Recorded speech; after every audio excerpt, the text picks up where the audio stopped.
إذ قال ربك للملائكة إني خالق بشرا من طين فإذا سويته ونفخت فيه من روحي فقعوا له ساجدين فسجد الملائكة كلهم أجمعون إلا إبليس استكبر وكان من الكافرين قال يا إبليس ما منعك أن تسجد لما خلقت بيدي أستكبرت أم كنت من العالين قال أنا خير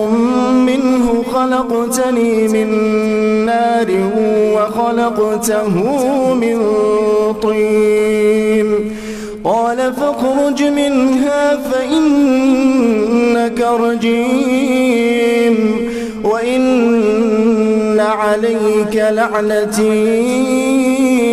إلى يوم الدين قال رب فأنظرني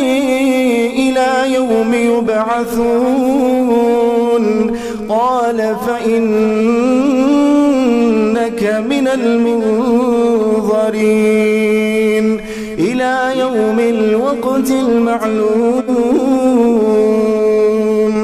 قال فبعزتك لأغوينهم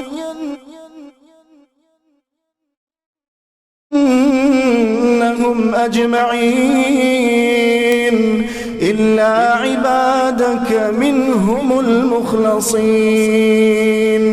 قال فالحق والحق أقول لأملأن جهنم منك وممن تبعك منهم أجمعين قل ما أسألكم عليه من أجر وما أنا من المتكلفين إن هو إلا ذكر للعالمين